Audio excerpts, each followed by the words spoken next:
Hello, hello, and welcome to another episode of Overpowering Emotions, where I talk all things anxiety, big emotions, emotion regulation. I am still in the back to school series. I know we are getting deep into October now, but there's so many different things that our kiddos worry about all the time. And this is part 2 of perfectionism. I was introducing perfectionism and contributors to perfectionism last time. Today, I'm talking about what do we do? So, what do we do now? Right? I'm not going to go into all of the other pieces like externalization, effective emotion coaching. I talk about that a lot throughout my podcast. Be sure to check out my other episodes if you're just tuning in now. I talk a lot about that in my anxiety compass, but the process is the same. It doesn't matter if we're talking about perfectionism or I'm scared of dogs or separation anxiety. The process is still the same. And it's really how we respond, adults, right? Or how we're coaching parents to respond, how we're coaching teachers to respond. We're always going to respond with empathy and that validation. That's so important. So, on the one hand, support. On the other hand, confidence. We're going to acknowledge that low-key perfectionist, right? That's the externalization that I was talking about. Oh, there's our amygdala again, that trickster Loki up to his tricks again. Yep, that's what he does, right? He wants us to be too critical. He wants us to beat ourselves up. He wants to make sure we avoid doing new things, because if we avoid doing new things, we're not going to die. We're not going to get eaten, right? There's nothing bad that's going to happen. So we're going to be able to respond validating, yeah, this is hard. And this is what he's doing physiologically. Yeah, you're feeling all of these things. Those are real. So looking at what students need to work on, they absolutely need to work on the maladaptive self-evaluations that they have, because they usually have very sort of distorted thinking patterns, thinking traps, in which they're filtering the world from any positive. Only the negative is coming in, all the mistakes that I've made, the things that I should have done differently, right? None of the successes and positives.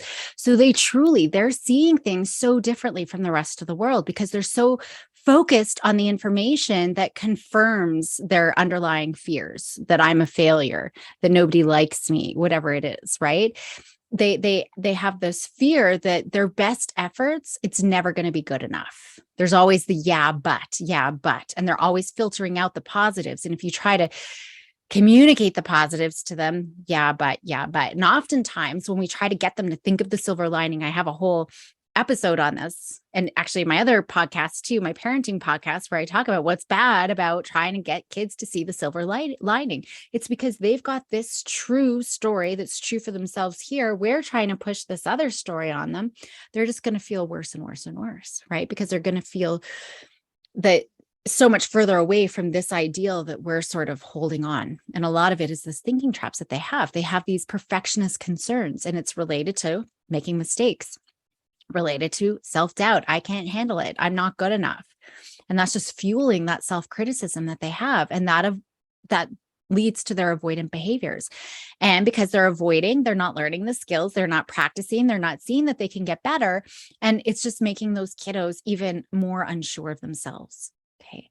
Now, a lot of people, they don't necessarily have perfectionistic sort of strivings. So that's really setting those really high standards that can be unrealistic. Now, sometimes that can be a good thing, right? It can still be a good thing. We all should be setting the bar pretty high for ourselves. We don't want to set it too low, but we do see that the research that's coming out that's coming out right now, most likely the worthwhile thing that we really need to focus on is not so much about setting that bar. It's more about their self-evaluations. That's the primary target, because it's those perfectionist concerns about being good enough, not being good enough, making a mistake, all the fears that come with that, and those negative self-evaluations, that's what's most strongly associated with psychopathology, not necessarily the high unrealistic bar. Certainly that's something we can address, but we got to address those self-evaluations first. So that's what we're working on. So the usual, we're looking at evidence-based approaches. It's really changing that self-evaluation through cognitive behavioral approaches, right? So yes, we're going to be targeting the rumination, the all or nothing thinking, looking at how we can reframe those biased beliefs, the attributions that students make, both when they're setting the bar for themselves, that high bar, but also when they're evaluating their performance. That's what we need to look at. So when we look at the types of distorted thinking patterns, those thinking traps, we see Rigid thinking, right? I must get 100%. I must do that, or 95%. So we've got rigidity. We've got overgeneralizations. And I usually make these into characters depending on the age. But you know what? Even my high school and young adults, I'm still saying rigid Rick, right? Overgeneralizing Olivia, right? Who says, an 80%, if I don't reach that 95%, so maybe they're working together, the rigidity, rock brain, and overgeneralizer, they're working together. But if I get an 80%, that means I'm going to fail life. It's not just that I failed this test. It means I am a failure. I am going to fail life. That's that overgeneralization, taking one instance and sweeping it across the whole life. Black and white thinking, that's the all or nothing owl, right? If I make a mistake, therefore I'm a failure, right? It's either all perfect or all fail.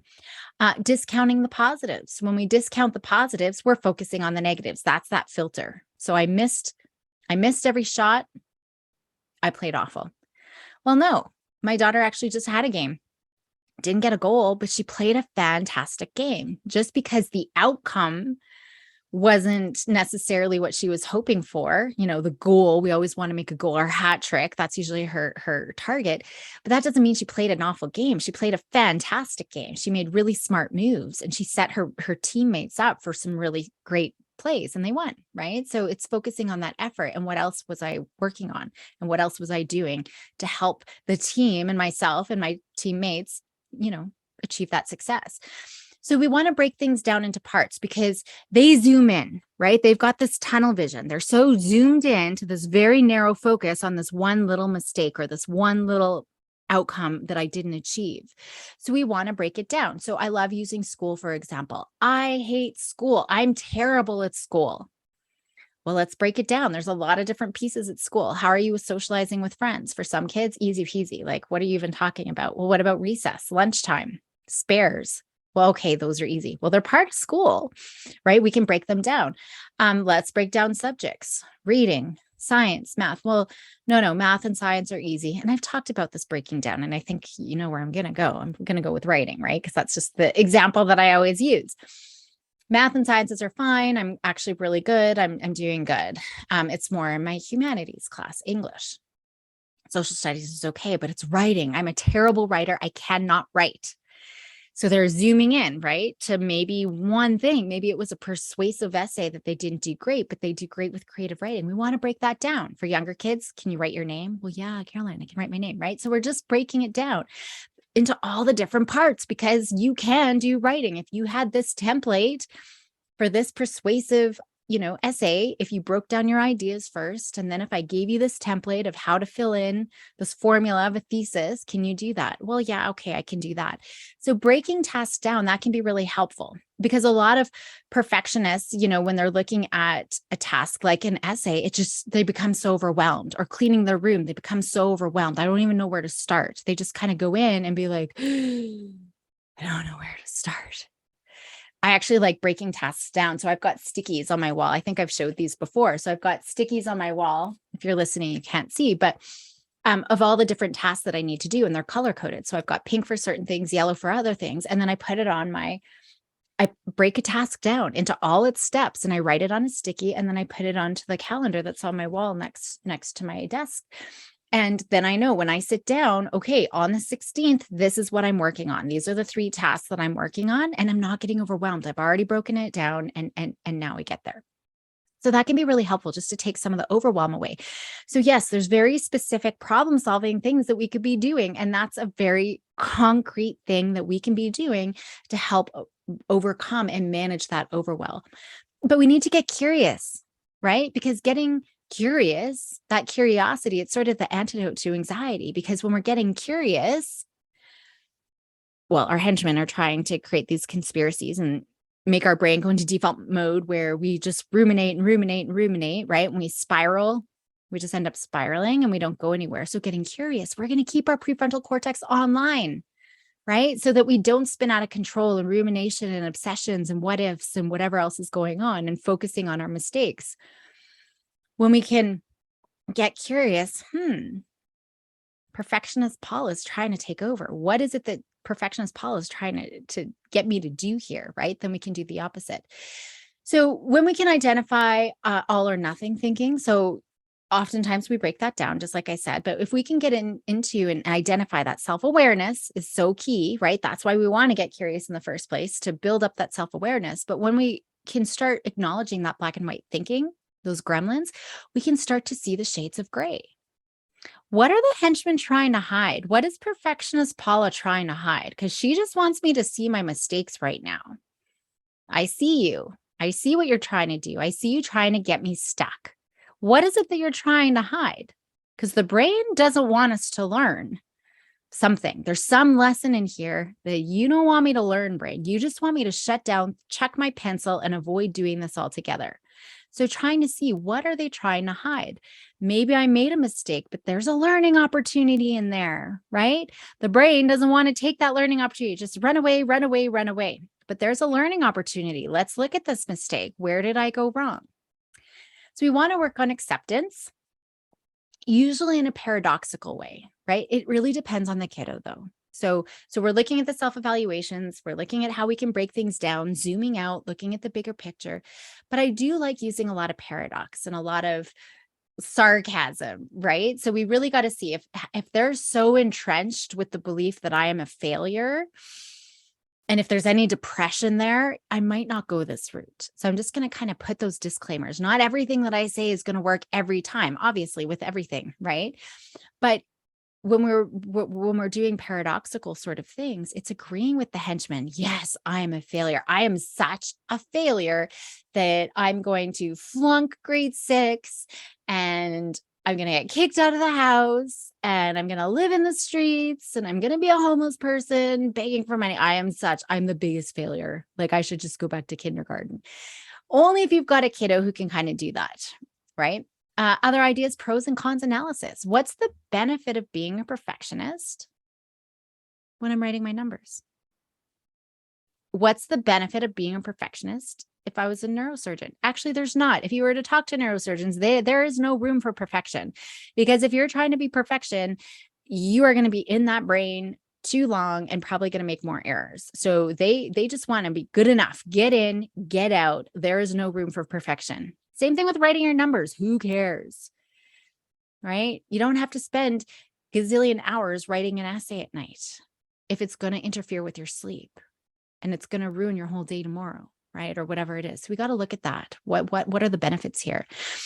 But they got to buy in. They got to recognize first, have that self-awareness that these henchmen are taking over, even our adults. If you've got perfectionists, we got to be self-aware. We're not going to have any capacity to do anything if we're not aware. But then buying into that thinking that, these henchmen are really trying to cause problems. We can have some mantras that can be helpful. It's kind of being able to coach ourselves. My eldest really attached herself to Gretzky's, you miss 100% of the shots you don't take. That really helped her jump into these situations. We all know the fall 7 times, get up 8 kind of things. Robert Kennedy, only those who dare to fail greatly, they got to fail greatly, can achieve greatly, right? There's one that I know I've used on the podcast before. It was from the movie We Bought a Zoo, and he talks about 20 seconds of fear or something like that. It's just 20 seconds of fear, that 20 seconds of awkwardness or discomfort or uncertainty, and you just jump in, right? You know me though. Okay, so there's the cognitive piece. And if you've listened to me before, I'm usually not one to just sit here and let's do cognitive reframing, because that's not enough. We can talk for a million hours about swimming, and I'm never going to throw a kid into the pool if he's never swam before. So thinking is just not enough. We can't just focus on that piece. And to be quite honest, it's not a piece that I do focus on.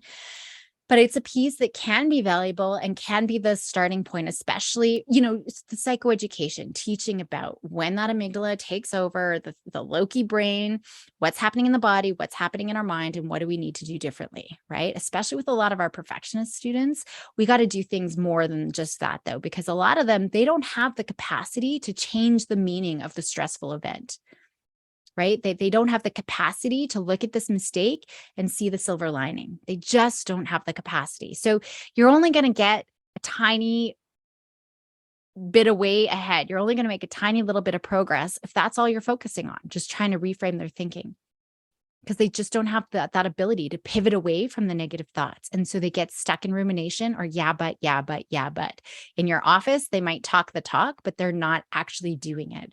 Or at home, they might talk the talk. Yeah, this is what I learned from this mistake, but then they're going into their room and beating themselves up. We can rewire the brain so much faster through experience. We're never going to do it just through talking. That's where kids learn. So it's through experience. And a key piece of this is setting up the environment to embrace mistakes. We're not just going to talk about growth mindset. I've talked about this so much. We're going to do growth mindset. We're not going to talk about the importance of making mistakes. We are going to celebrate mistakes. We're going to encourage mistakes. We're going to post it on the walls, right? So we're talking about learning. We're talking about mistakes. And how are we going to do that, right? Because there's a great place of vulnerability here. When we're talking about our experience and our failures, there's a lot of vulnerability. But when we do that, boy, does that bring us closer. But unfortunately, before we even get there, shame usually crushes us so much, right? And so we got to be very mindful that we're not shaming any kid, any student. Most of us remember something like that happening at school, and it forever changed how we've thought of ourselves, right? As a learner, I can remember 3 pivotal points in my life where a teacher has shamed me and crushed me. I won't go through all of those stories, but 3 key times. 2 was in elementary. I remember that far back. 1 was in high school, and it completely changed the course of where I thought I was going in my life. Who knows? Maybe if they hadn't happened, I would still end up here, but you never know, right? They totally shamed me, and I never pursued those. So our words are very influential. And we got to remember 90% of what people remember and do and learn is through their experience. So do you want to be that shaming person? Probably not. But we also all have people who we know helped us believe in ourselves too, right? So, well, hopefully we all do. I'm sure we all can find one person who shamed us, but I'm hoping we can all find one person who made us believe in ourselves. Be that person, right? You have so much power. So again, I've said it once, I'm going to say it a million times, probably every time in every episode, our words are influential. And so how are we going to use our words? Not to make them feel guilty and to shame them, okay? Or just, just forget about it. Don't worry about it. Just move on, right? Life's too short. It's not going to be helpful. We can share stories, right? Kids love hearing stories about whoever, especially the parents, but even about themselves when they learned to ride a bike or when they were learning to walk. You fell down, but you were so determined you would pull yourself right back up or whatever it is, right? Or watching themselves do videos. So we can use their stories. We can use our stories. They fail 99% of the time, maybe even their video games. I talk about this all the time. They fail 99% of the time when they're first playing a video game, or when they get to the next level, immediately they die. But they had to learn, right? They had to learn through dying, and they did learn. You knew when you went through that door, there were zombies there and you got killed. And then you went to that door and you learned that there was goblins there and you died. So you knew not to go there. You learned every step of the way. And now you know what you need to do to defeat Bowser. I know Bowser, there's no zombies in Bowser, or at least there wasn't when I was anyways. But you can use those stories. I like Michael Jordan's story, right? He's world famous basketball player, didn't make his high school basketball team. There's actually a Nike failure commercial. Go and watch that. Talk about it. Why do you think I showed you this? So we want to set up this environment where we're showing kids that failures actually can help propel us, right?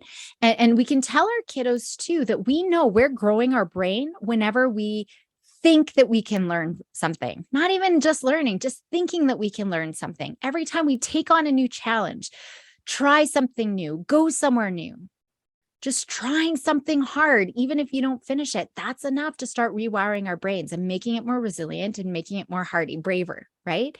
And knowing that we can learn from our mistakes. Our brain reacts differently. Even if we go into it, I know I'm going to make a mistake, and that's fantastic because I'm going to know exactly where I need help. our brain is going to react very differently. It's going to make it stronger. We're going to be able to cope more. We're going to be able to learn more. And they're going to learn that they're safe. And it's safe to make mistakes, and that mistakes are encouraged, and that we're going to celebrate it. So we're going to model making mistakes ourselves. We're going to talk about making mistakes. We're going to talk about the mistakes that we made. What did we learn and how we're going to fix it? We're going to put those stickies up on the wall, have a celebration wall of mistakes, and we're going to talk about it every day, right? So having that mistake wall of the day is a fantastic. Stop putting stars up for all the kids who are getting 100% on their math test or their spelling test or no behaviors for the day, because the kids who need those stars the most are the ones who usually don't get them. But let's do that. Let's put up the mistake of the day, even if it's the kid who punched another kid. Like, it's not anxiety, it's just his own emotion regulation. Okay, dude, you punched Johnny in the face. You went to the principal's office. What did you learn? Well, I learned that I should have used my words. Dude, awesome learning. Let's put it up on the wall, right? And other kids are going to see that. We are actually celebrating these. That's how we do it.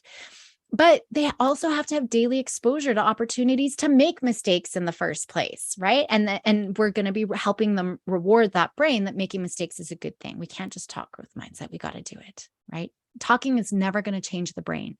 We only become brave. We only become courageous after we fall. So we need to fall, and we need to help them fall in a supportive way, right? It's those failures that are going to help build that resilient brain. Because that's where kids are going to learn. That's where they're going to move forward. That's where they're going to get stronger and braver. So by doing this, they see that mistakes really are essential to learning. It's not us just trying to convince it. They're actually seeing it. We also want to reappraise mistakes too, in a very objective way. So again, telling kids to look for the positives, not helpful. You're probably just going to make it worse. And even a lot of reappraisal strategies, not that great usually. But how can we build this into doing something relevant to real life rather than just trying to find, make lemonade out of the lemons and try to find the silver lining? So one of the things that I love to do, again, we're going to break things down. I love breaking things down. So maybe they get their test back and they had this bar that I must achieve 95%, and they only got 92%. Oh my gosh, right? Only 92%. Well, they're going to immediately go to see what they got wrong. That's what the brain does. We all do it. You do it. We all do it. We want to see what we got wrong, usually, right? Especially our perfectionists. And they will usually go beat themselves up. We can't prevent our brain from going to see what we got wrong. Actually, that's fantastic that we're doing it. But what are we doing with that information? It's going to look for the things that we got wrong in a purposeful way. I was always one of those kids, like, whatever, like, I totally got this right. And I'm going to go, I actually remember I do a lot of psychoeducational assessments. And I remember going through the book, and I'm kind of going through the test, and I believed one of the answers was wrong. And I researched it and I found support, and I was ready to call them up. Like, I'm that person to say, no, this is wrong. But I sat on it for a little while and then tried to look at it from a different angle. I'm like, okay, I can see where they're coming from as well. But that's what we want to do, right? So it's not, oh, I'm so dumb. Why can't I? Bah, bah, bah. No, it's, let's look at this. Okay. So I do actually want them to see what they got wrong. Yes, I want them to see what they did well, right? What did they get right? What was super easy? Go through the ones you got right. Super easy. You didn't even have to think about it. And I want you to highlight those green. And if that's too many questions, don't even worry about highlighting them. Maybe looking quickly for the ones that you weren't sure about, you sort of guessed. Maybe you're going to highlight those yellow because you're not 100% certain about them, but you still knew them enough to get it right, to guess, make an educated guess. But the things you got wrong, see what the mistake was, and you're going to highlight those pink or purple or blue, whatever it is. Maybe it was just something that they did know, but they made a careless mistake. I remember writing my EPPP exam, and there was a question. It was like a double negative. It was so dumb, but your nerves are high. You can't even think straight. And I knew, I mean, you don't know what questions you got wrong, but as soon as I left the test, I knew what I got wrong. Because I was like, oh, I was like, I got caught in the weeds of the double negative. I knew what I got wrong. I made a careless mistake, right? I was thinking of something else, and I made a mistake. So maybe then that is a green thing, something that they totally knew, they just weren't paying attention. Or maybe it was just a yellow, like they thought it, but maybe they just didn't quite know it enough. So green, I absolutely know it inside and out. Yellow, I do kind of know it, not enough to explain it and teach it really well, but I kind of have the idea of what it is. And then pink or blue or whatever, I have no clue. I have no clue. I've never seen this before. I have no idea. I don't understand it or whatever it is. So now they're creating a study guide, right? That there's this sort of map so that they know if this was, a unit final, for example, they know what they need to really focus on when they spend their time studying for the big final. And so they're going to use that information, not to beat themselves up, right? They still might. We can't necessarily avoid that, but let's get them using that information in a productive way. So it's going to directly inform how they're going to study next time. The pinks are the things that they need to spend more time on. Maybe I need to get help. How are we going to problem solve so this mistake doesn't happen again? And then the yellows and the greens are probably just quick reviews, right? So they're visually seeing these things and the mistakes, and they're going to see how those mistakes are going to actually help them figure out to grow, get better, and do better on the big exam that's going to be worth more. So it's problem solving. Sometimes there are just concrete things that we need to do to be able to get them to be successful. You can have a predictions sheet too, where kiddos complete it before a task, where they can make predictions about how awesome the task's going to be, how much they're going to learn, how hard it's going to be, focusing on the positive, the things that they're looking forward to it, breaking it down into parts. You could have a prediction for each step of the task, but we're just getting their brain out of the rumination and just sort of making these predictions. We're going to get curious. We're putting on our detective hat and then go through it. And we're going to rate it. Hopefully they find each step is more enjoyable they predicted. Oftentimes perfectionists don't actually they don't experience joy in anything, right? At all, even things that they used to love, because they're so focused on the perfectionist. So we're changing their focus. We're changing what it is they're focusing on in the first place and what they focus on later on. There's so many different things. I mean, mindfulness, that's important to consider too. I'm always saying we have to focus on building tolerance and, being able to tolerate the discomfort of having made a mistake without doing anything about it, right? It's about doing nothing, but being able to tolerate that. And mindfulness really helps. We're building our awareness in the first place. The perfectionist Pete is taken over, and that mindfulness is going to help us keep our curiosity hat and build that tolerance and that acceptance of the discomfort that comes with making a mistake. So we're promoting emotional literacy. We're promoting emotion regulation by being aware of whatever's coming up and accepting of whatever's coming up, whatever those emotions are that they're happening in the moment, right? And that story and the conspiracies that are getting caught up without getting stuck in it. So the mindfulness that helps us sit with the distress and not trying to push it away, right? Sitting with that discomfort when we don't meet that standard. Right. And we're not actually trying to change anything. We don't have to do anything. And I think that's a big piece that we just get caught up in. We feel like we are always having to do something. It's building our capacity to cope with what is, with the negative emotions, with the self-doubt, the shame, whenever that Loki brain wants to tell us that we're inadequate. Right.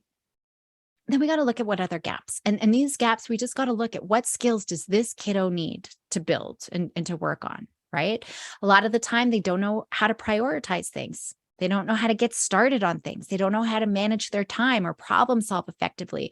So maybe we're breaking tasks down or goals down, and we're teaching them how to prioritize or how to break up daunting tasks into those bite-sized, step-by-step sort of tasks that they need to do, how to problem solve, how to sit with that discomfort so it doesn't become so overwhelming. So that's a task. That's the first task is as adults is trying to figure out what are those skills that they need to develop, right? And then we're going to go work on them and practice them. A lot of our perfectionists, again, they're not taking enjoyment. So how can we make things more enjoyable and then being able to identify and look forward to some of those things? We want them to persist because oftentimes they give up, they disengage as soon as things get hard. So we're working on persistence. Maybe we're working on asking for help. managing their emotions, emotion regulation. It's all these executive functioning skills, right? That's a key skill. A lot of our perfectionist kiddos are lacking. They don't know how to regulate their emotions. But that's really addressed through everything I've already talked about: problem solving, tolerating emotions, all of those kinds of things. One thing I will bring up now, and I'll be bringing it up in greater detail too. I want to have an episode just on building our prosocial emotions, because we know our emotional brain is so much stronger than our cognitive brain. We can't control our emotional brain with our cognitive brain. It's just so much more powerful, way more powerful than our rational thinking brain. The emotional brain, it's always going to win out. Whenever emotions come into play, our emotional brain is always going to win. So why not use that emotional brain to our advantage? And we do that by building prosocial emotions, which I'll be talking about in another episode. It's beyond the scope of today's episode, but definitely something that we're going to keep in our back pocket when we're working with perfectionists. And one of the things is building pride and gratitude. And so I'll be talking about that. I do address it in all of my mastery training programs. And like I said, I'll be talking about that in the future as well.